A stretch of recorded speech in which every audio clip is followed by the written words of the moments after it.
¿Qué tal a todos? Bienvenidos a este nuevo episodio de Mentes Sostenibles. Gracias por acompañarnos. Ya sea que nos estén viendo o que nos estén escuchando, hoy tenemos una conversación muy especial.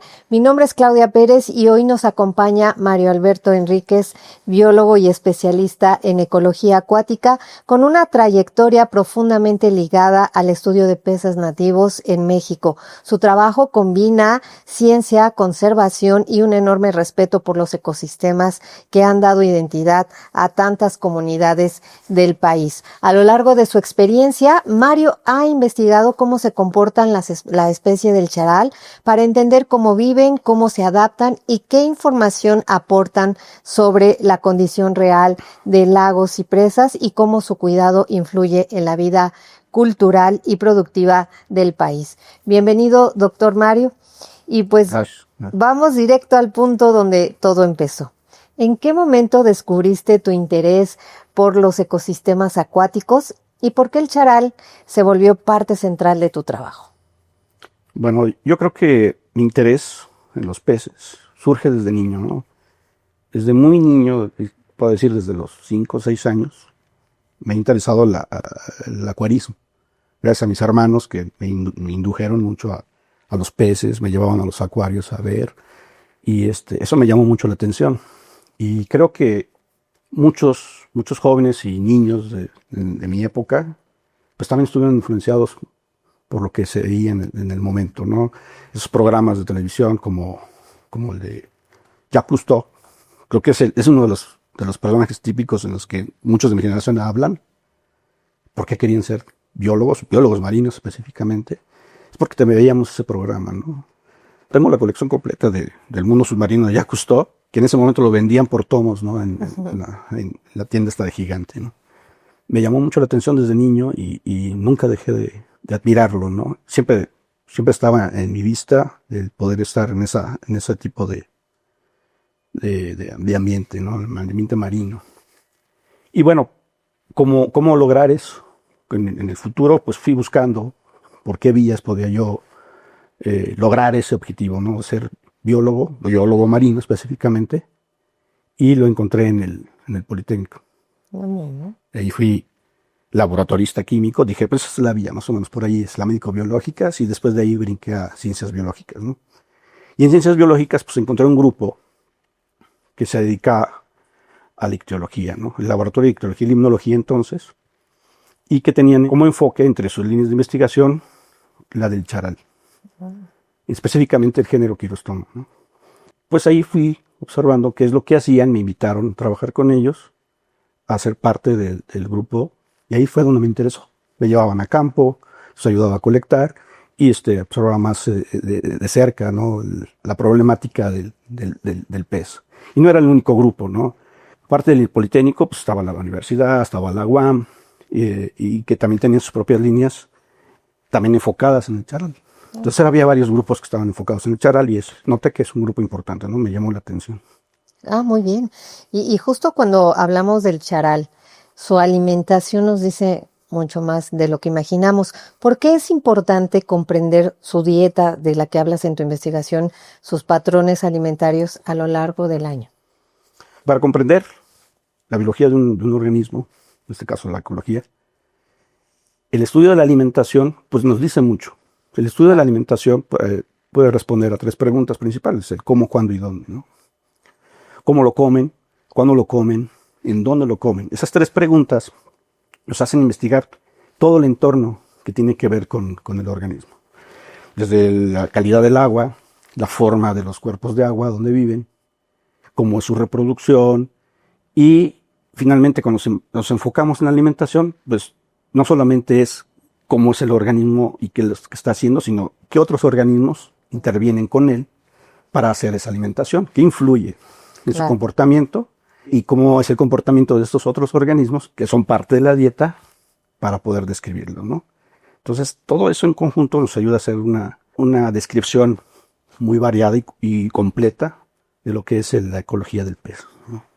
También parte de ese entorno ecológico no solamente es esos organismos, parte de la alimentación, sino las comunidades, la sociedad alrededor, que utilizan ese organismo como alimentación. También influyen en cómo se comporta y dónde está. Claro. Es un recurso alimenticio muy importante en las comunidades locales. Entonces, tanto su desarrollo como su actividad en los cuerpos de agua pues, también influyen en el comportamiento ecológico de la especie. Es un recurso pesquero importante. ¿Cómo contribuye esta investigación ecológica a preservar los recursos pesqueros tradicionales en México? Esta información que nosotros otorgamos o que podemos registrar aporta mucho al conocimiento local, ¿no? El conocimiento local tiene mucha información de dónde puede producir, dónde puede capturar, cómo puede utilizar este organismo. Y nosotros, con este conocimiento, podemos ayudar a cómo no ir más allá de los límites que puede darles este organismo, ¿no? O sea, dar esos niveles de pesquería, por ejemplo, es muy utilizado para biología pesquera, este tipo de información, para conocer cuáles son los óptimos de rendimiento en el que se puede ser utilizado, sin acabarse el recurso, que es uno de los problemas que ha tenido este pez a lo largo de mucho tiempo, es que pues, ya fue sobreexplotado. Las tallas originales que se pueden encontrar de los peces, del pescado blanco en general, pues ya son pequeñas. Antes eran peces muy grandes los que se podían capturar, ahora son pequeños. Y los charales, que es prácticamente la misma especie, no el mismo género, ya se encuentran en otro tipo de abundancia, pues por el problema también de la introducción de otras especies que dan mejor rendimiento como alimento, como puede ser la carpa o la tilapia, que se introdujeron en los ambientes acuáticos naturales, ¿no? Muy bien. Y hace un momento hablabas de las comunidades, ¿no? El papel de las comunidades en el tema de la conservación. Y háblanos un poco cómo ha cambiado esta relación de las comunidades con sus cuerpos de agua a lo largo del tiempo. La sociedad crece y crece con el urbanismo. Entonces hay urbanismo alrededor de los cuerpos de agua. Esto influye en la calidad del agua. La introducción de estas especies exóticas influye en la dinámica ecológica de los peces nativos y eso influye en el potencial alimentario que obtienen de él, ¿no? Reducen la pesquería, aumentando la pesquería de otras especies, introduciendo nuevas especies que además influyen en la comunidad que originalmente querían pescar. Me refiero, por ejemplo, al pez diablo. Actualmente es un problema el pez diablo que está influyendo en las comunidades de tilapia y de otras especies nativas que ya no pueden ser explotadas como lo eran antes, ¿no? Entonces, una especie exótica que también es influenciada por otra especie exótica y que además obviamente influyen en las especies nativas. Entonces todo esto cambia y es de nuevo tratar el conocimiento que se está generando de manera adecuada, ¿no? Tenemos que ser un poquito más conscientes de cómo manejarlo y esas son las herramientas que necesitamos proveer, ¿no? Y ayudar a las comunidades locales a manejarlas adecuadamente. Así es. Y bueno, pues hablando justamente de esto, ¿qué aprendizajes surgen cuando se investiga en presas, en lagos, en tu trabajo en campo? Bueno, es precisamente que observas todo, ¿no? Observas cómo se está comportando la situación, ¿no? Te das cuenta de la gente que trabaja y que vive ahí y que cómo está siendo afectada por estos cambios, ¿no? Y esperas que pueda ser utilizado, que pueda ser empleado para ese fin, ¿no? Y que tenga una utilidad. Así es, Mario. ¿Y cómo se conecta tu investigación en este caso con problemas como la contaminación o la presencia de especies exóticas? Y creo que lo comentabas hace un rato, ¿no? El pez. El pez diablo, ¿no? El pez diablo. Es lo más reciente, pero desde los 50 se introdujeron a la carpa y a la mojarra. Era en su momento lo que resolvía una problemática alimentaria, ¿no? Una industria pesquera que era impulsada por la introducción, la acuacultura de estas especies y de la introducción de estas especies. En esas épocas tal vez no se veía tanto el efecto, no se cuidaba tanto el efecto que se estaba causando a las especies nativas. Hoy en día ya se tiene registrado y se plantea tener que controlar esas especies exóticas. Pero pues hay otras especies que se salen de control por otro tipo de actividades, en este caso el acuarismo, que es el que me interesa tanto a mí, en el que pues, se ha visto liberado un pez de acuario, que es el Plecostomus, es el pez diablo, y que pues le está dando mucha batalla incluso a las especies de gran consumo, como es la mojarra, ¿no? y esta especie pues ha ido invadiendo muchos cuerpos de agua. Entonces este tipo de conocimientos que nosotros generamos pues debe ser empleado y debe ser buscarse las opciones para ayudar a la comunidad pesquera, a la comunidad local, a cómo resolverlo o adaptarse al cambio que se ha generado. Claro. Y al tema del charal que mencionas dentro de tu investigación, sus características, ¿no? ¿Qué lo hace un buen indicador de equilibrio ecológico en su entorno? Su sola presencia te puede estar indicando que hay un cierto estado de salud, ¿no? del medio ambiente. Hay cierto grado de respuesta a las alteraciones del medio que te puede decir, bueno, este nivel trófico que tiene esta especie y todavía encontrarlo, pues todavía representa que el ambiente está en buenas condiciones. Sin embargo, propiamente dicho, una especie indicadora como tal vez no lo es, ¿no?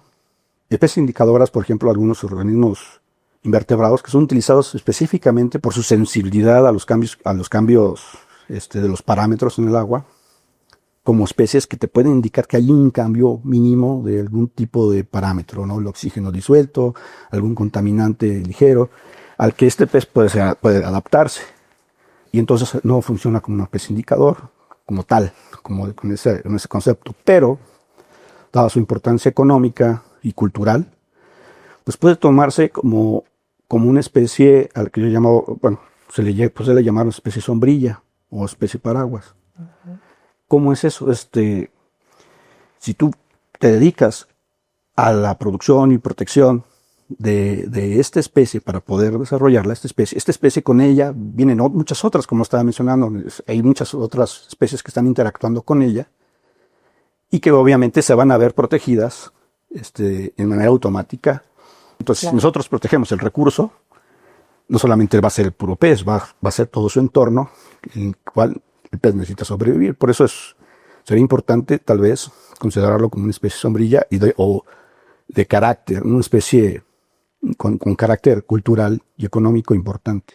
Claro, y bueno, pues este tipo de investigaciones a las que tú te has dado tarea, sería muy importante, quizá, desde tu punto de vista, poder hacer que la gente que nos escucha, la gente que nos ve, pueda interesarse justo en el conocimiento, por lo pronto local, para que pueda conservar especies nativas. ¿Qué podrías proponer, sugerir para esto? Las políticas públicas, ¿no? El poder desarrollar las políticas públicas, que es algo en que no estaban muy enfocados antes, las carreras de biología. Uh-huh. Pero el hacer políticas públicas en el que se intervenga o se haga intervenir a la comunidad para apropiarse de los proyectos que nosotros podíamos impulsar, esto ayudaría mucho a hacer la preservación y conservación de los sistemas acuáticos, ¿no? Claro. Entonces, involucrar a las comunidades junto con el conocimiento que se genera puede permitir que si se elabora una política pública relacionada a la conservación y producción cultural o natural de este pez, pues que tengan un éxito importante. Claro, Mario, muchas gracias por ello.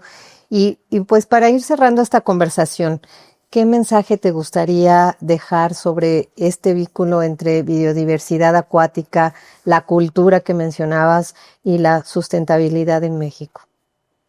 Los estudios científicos aportan mucho al conocimiento general y local de los sistemas acuáticos, ¿no?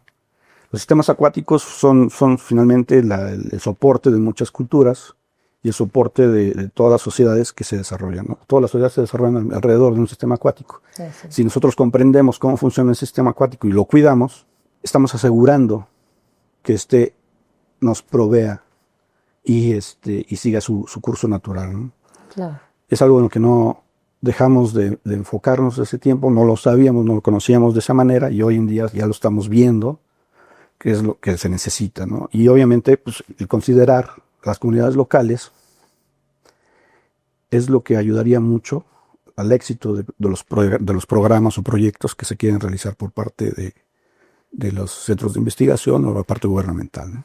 Claro, pues muchas gracias por compartirnos tu conocimiento, tu investigación al respecto y darnos a entender cómo una especie como el charal también puede contar con una historia, ¿no? Con una importancia tan relevante también en la parte cultural. Apreciamos mucho tu tiempo, Mario, y la forma en cómo nos ayudas a ver el valor ecológico y cultural de esta pequeña especie. A quienes nos ven y nos escuchan, gracias por estar aquí y seguir construyendo este espacio con nosotros. Esto es Mentes Sostenibles y nos vemos en el siguiente episodio. Muchas gracias. Gracias, Mario. Gracias.